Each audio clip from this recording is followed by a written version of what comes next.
우리 옆에 분하고 한번 인사하겠습니다. 사랑합니다. 뒤에 분을 한번 보겠습니다. 보고 싶었습니다. 보고 싶으셨다니까 왜 이렇게. 예, 오늘도 하나님 앞에 나온 여러분들을 환영하고 축복합니다.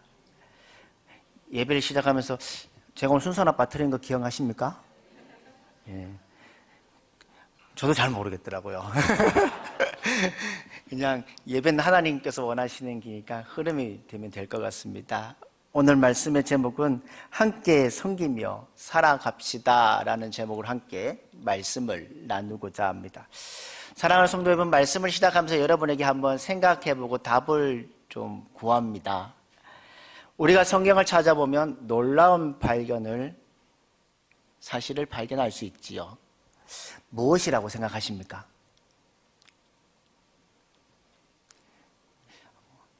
목사님, 머리가 복잡합니다. 답 가르쳐주세요 라고 하시는 사람들이 계시죠. 무엇이냐면 바로 성경은 놀라움의 자체라는 겁니다. 우리가 읽고 듣는 성경은 모두 놀라운 일로 가득하지요. 한번 생각해 보십시오. 갈대아 우르에서 우상이 있던 땅에서 아버지 밑에서 자랐던 아브라함이 어떻게 되었습니까? 믿음의 조상이 되었지요. 하필이면 우상의 집의 사람인데 어떻게 믿음의 조상이 되었을까요? 바로 놀라운 일이 아니겠습니까? 또 한번 보십시오. 속이기를 좋아하는 야곱.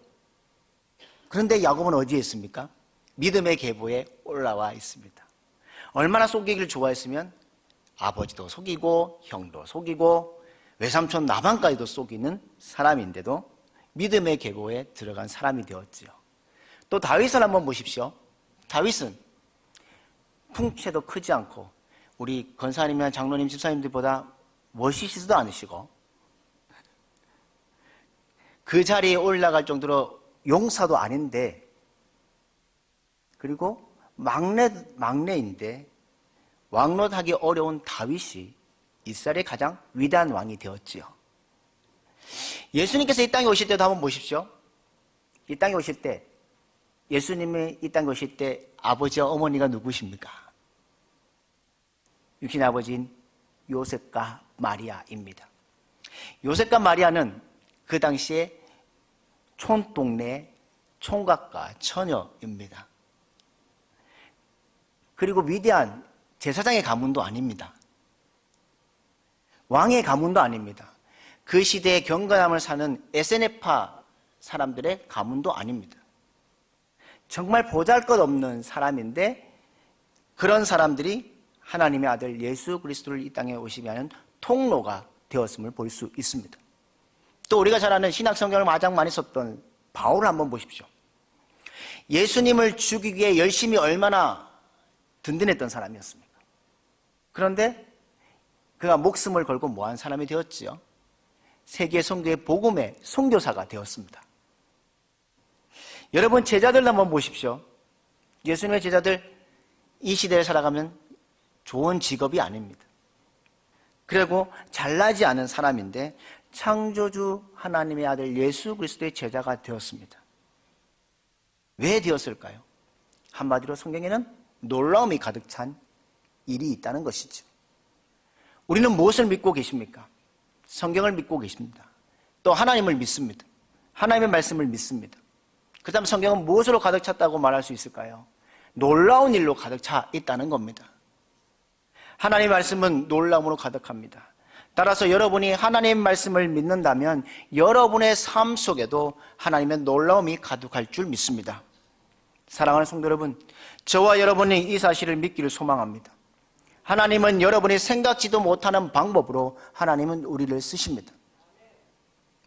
하나님 쓰시고 할 때 이렇게 말하는 사람들 있죠. 저는 아닙니다 라고 말씀하시면 성경이 보여지는 것은 다릅니다.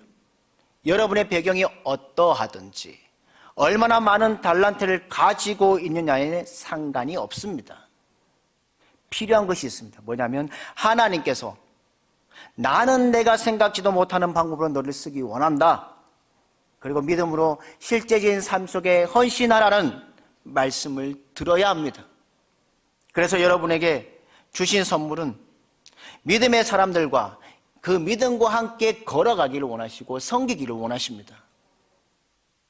그럴 때 하나님은 그 가운데 놀라운 경험을 하게 하십니다. 믿음으로 나아가지 않고 함께 서로 헌신하지 않기 때문에 하나님의 놀라운 경험을 하지 못하고 폭발하지 못한다는 겁니다. 이 세상에 가르쳐준 방식으로만 살기에 놀라움을 기대할 수 없습니다. 우리가 하나님 방식으로 살지 않고 하나님 앞에 삶을 드리지 않는다면 놀라움이 없습니다. 사랑하는 믿음의 성도 여러분, 하나님 앞에 철저하게 헌신하는 사람들이 많이 일어나기를 주님의 이름으로 축복합니다.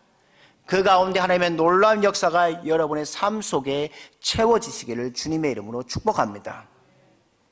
여러분, 우리에게 교회 공동체가 존재한 이유가 무엇입니까? 그것은 우리가 놀라운 하나님의 역사를 이루어내는 현장으로 하나님께서 우리에게 주신 소중한 보물입니다. 너와 내가 그리스도와 함께 있을 때 이 일을 해낼 수 있다는 것이죠. 오늘 주신 말씀을 보십시오. 고린도전서 3장 6절과 7절에 보면 나는 심었고 아볼로는 물을 주었고 오직 하나님께서 자라게 하셨나니 그런즉 심는 이와 물 주는 이는 아무것도 아니로되 오직 자라게 하신 이는 누구라고요? 하나님이라고 말씀하고 있습니다. 여기서 우리가 보아할 것이 있습니다. 우리는 고린도 교회의 참된 부흥이 어디에 있고 그 사회를 변화시키는 고린도 교회의 참 능력이 어디에 있는지를 오늘 말씀해 주고 있습니다. 바로 팀워크입니다. 우리는 아볼로와 바울과 게바인 베드로의 관계를 서로 대립적인 관계로 이해합니다. 그러나 본문을 자세히 보면 사도 바울의 이해는 다릅니다. 대립적인 관계가 아니라 그 대립적인 관계를 보는 것은 고린도 교회 자체의 문제였지, 하나님 편에서 보면 아볼로와 바울의 그들의 자신들의 역할이 하나님 안에서 서로 팀이 이루어져서 세워져 가는 것을 볼 수 있습니다. 그러면 우리가 어떻게 이렇게 놀라운 하나님의 능력을 경험할 수 있을까요? 그건 바로 함께 섬김을 통해서 가능합니다. 교회는 섬김의 공동체입니다. 이것을 우리는 팀이라고 부릅니다. 또한 아이들이 가장 많이 쓰는 얘기가 있지요. 뭘까요? 같은 편. 스포츠 종목마다 팀에 만들어서 이루어갑니다. 이 팀을 영어로 TEAM이라고 하는데 이것을 가지고 오늘 함께 말씀을 나누고자 합니다. 첫 번째는 신뢰입니다. 신뢰라는 것은 무엇이냐? 하나님의 사람을 연결시켜주는 접착체와 같은 힘이라는 것입니다. 오늘 주신 말씀에서 그것을 발견합니다. 오늘 본문 말씀 3절에서 6절, 7절 보면 이렇게 풀어집니다. 나는 심었고, 누가 심었을까요? 사도 바울이 고린도 교회를 세웠다는 겁니다. 아볼로는 물을 주었다. 그 말은 아볼로는 뭐한 사람이냐? 교회를 가르치고 교회를 섬기는 자였다는 겁니다. 그리고 오직 자라게 하신 이는 누구냐? 하나님. 그게 바로 교회를 성장하시게 하신다는 겁니다. 사도 바울과 아볼로와 하나님이 한 팀으로 이루었다는 겁니다. 사도 바울은 고린도 교회를 세웠습니다. 고린도 교회를 향해 복음을 전하고 전도하며 성교의 삶을 살았습니다. 그리고는 아볼로에게 고린도 교회를 맡겼습니다. 자신이 세운 교회를 맡기는 것 쉬운 일이 아님에도 불구하고 그렇게 할 수 있었던 것은 바로 믿음, 신뢰였다는 겁니다. 이 신뢰 속에 하나님의 역사가 나타납니다. 이것이 놀라움이라는 겁니다.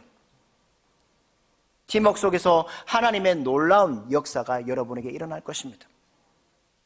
여러분, 완벽하기 때문에 신뢰하는 것은 아닙니다. 오히려 좀 비약적으로 말씀드린다면 신뢰해야 하는 이유는 신뢰할 때 하나님의 역사가 일어나기 때문입니다.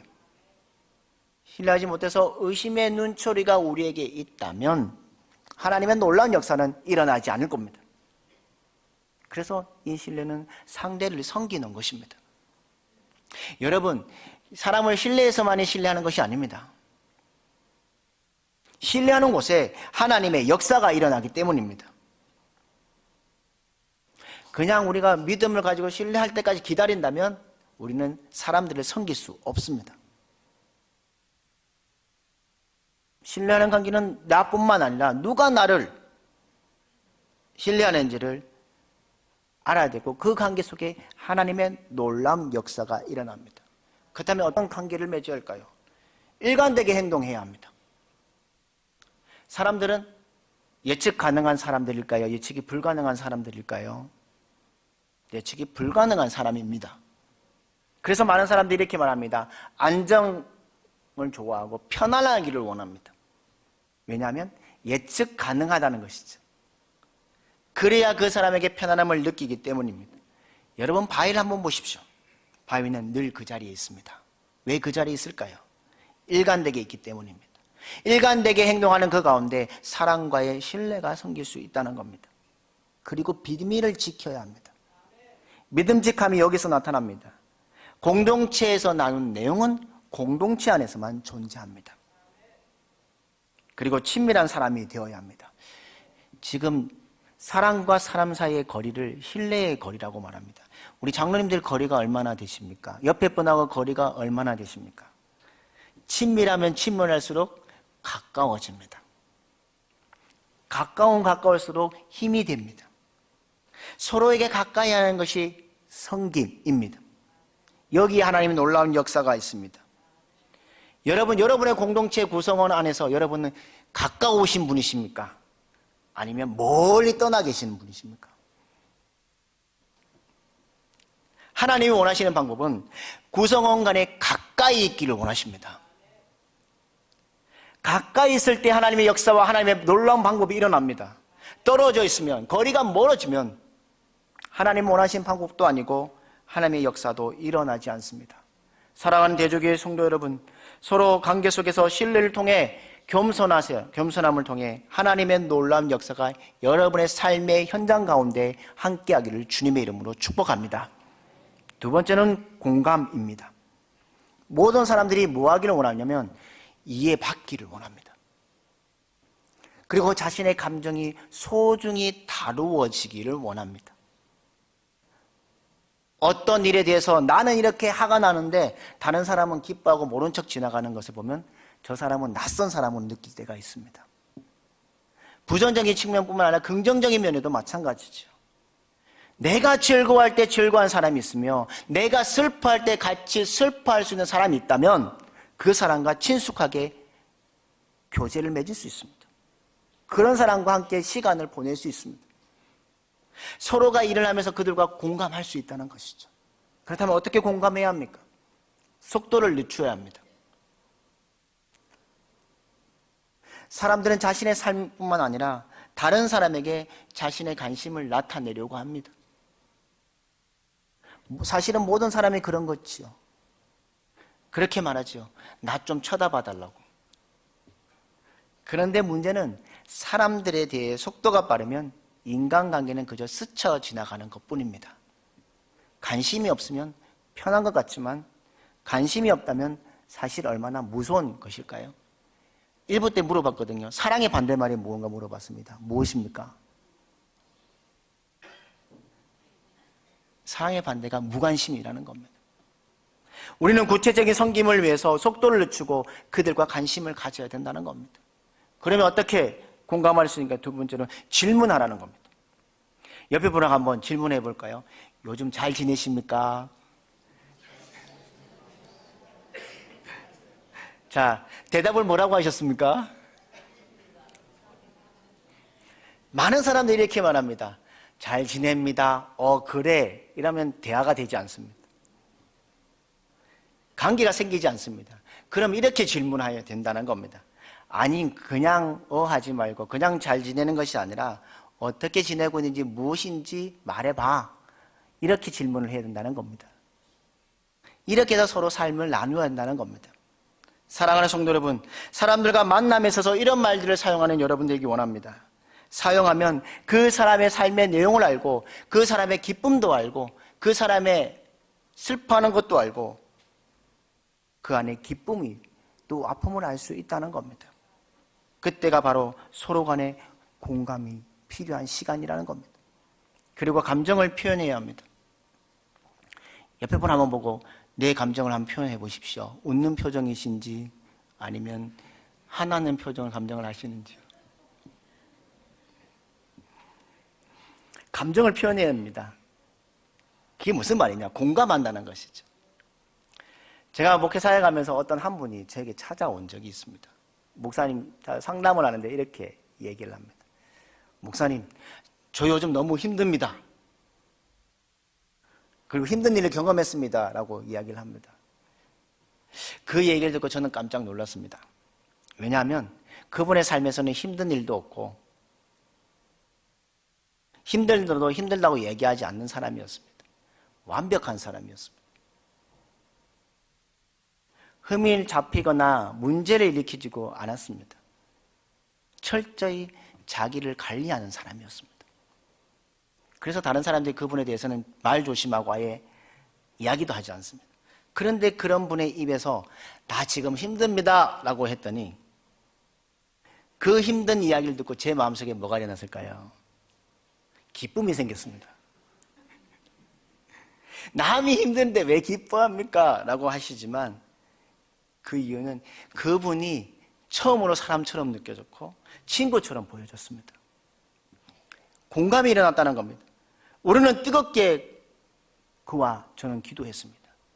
그분은 그 모든 일들을 해결했습니다. 공감은 자신의 감정을 드러내는 것입니다. 이때 하나님의 역사가 관계 속에 일어날 것입니다. 우리 모두가 서로와의 관계 속에서 이루어지는 귀한 섬김의 삶을 살아가는 여러분들 되기를 주님의 이름으로 축복합니다. 세 번째로는 배려입니다. 서로 배려하지 않으면 하나님의 축복을 경험하지 못합니다. 배려를 해야 하는 이유가 간단하지요. 왜 간단할까요? 우리가 서로 다르기 때문입니다. 서로 다르기 때문에 상대방을 이해하는 방법으로 상대방을 너그럽게 이야기할 수도 있고 상대방의 삶의 문화를 받아들이는 것이 바로 배려라는 겁니다. 그게 바로 축복의 자리에 거할 수 있습니다. 한참 유명했던 목적이 이끄는 삶을 우리는 기억하실 겁니다. 세대백교회 니고네 목사님의 글을 읽은 적이 있을 것입니다. 그 세대백교회에 하나의 문제가 발생했습니다. 어떤 문제냐면 한 번은 한 가족이 차를 몰고 교회로 들어갑니다. 그런데 주차 요원이 물어봅니다. 오늘 저에게 처음 오셨습니까? 그 질문에 당황하면서 그 사람이 이렇게 대답했습니다.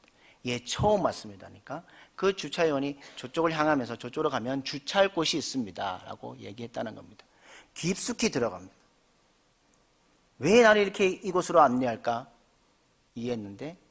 생각했는데 들어가서 바로 이해했다는 겁니다. 그 주차장에 내리자마자 교회 대예배시가 가까운 곳에 주차장을 안내해 주었다는 겁니다. 새가족 주차장이 가장 가까운 곳에 있었다는 겁니다.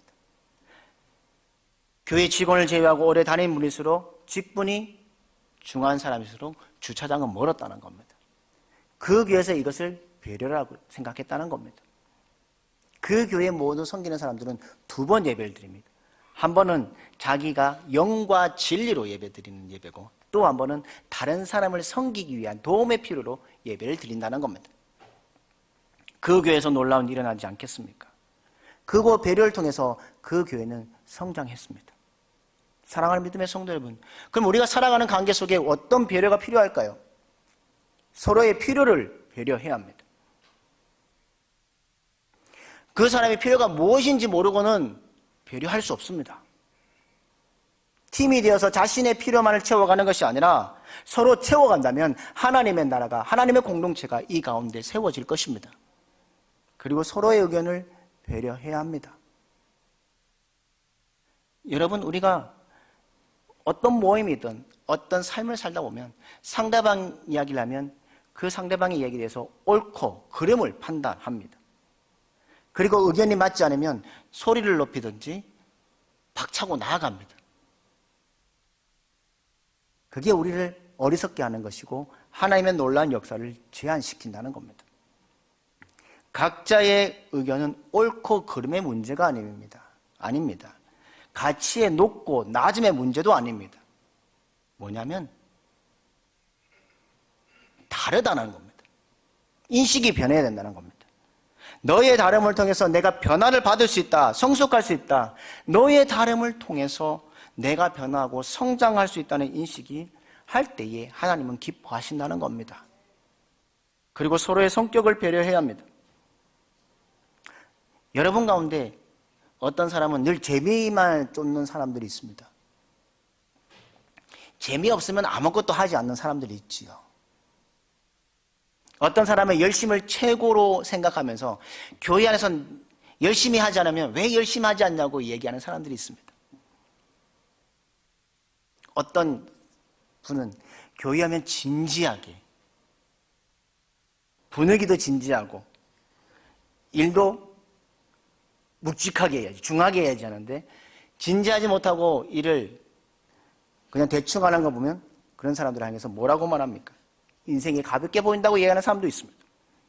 그런데 우리는 이런 여러 가지 다름을 가지고 있는 바구니 안에서 살고 있습니다.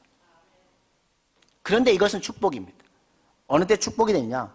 나와 성격이 다르고 성향이 다를지라도 그것을 받아들일 때 그곳에 놀라운 경험을 할 수 있다는 것입니다.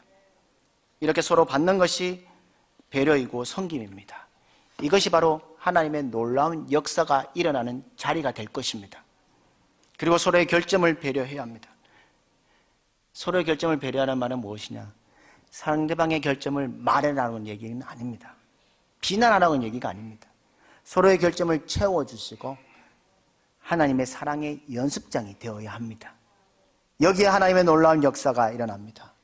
사랑하는 대주제일교회 성도 여러분, 우리 교회가 여러분의 한 사람 한 사람의 삶의 배려를 통해서 행복한 신앙생활하는 이 귀한 가정이 되고 귀한 교회가 되기를 주님의 이름으로 축복합니다. 또 하나는 사명입니다. 여러분, 팀은 왜 만듭니까? 팀의 존재 목적은 팀 자신을 위한 게 아니라 목적이 있어서 팀을 만듭니다. 근거가 있습니다. 사명이 있습니다. 팀은 함께 무엇인가를 이루어내어야 합니다. 이것이 바로 팀을 진정한 팀으로 만드는 것입니다. 그저 친한 사람끼리 모여서 내 걱정만 하는 그런 모임이 아니라는 겁니다. 팀은 목적을 위해 존재합니다. 오늘 빌립보서 2장 2절에 이렇게 말씀합니다. 마음을 같이하여 같은 사랑을 가지고 뜻을 합하여 한 마음으로 품어라고 되어 있습니다.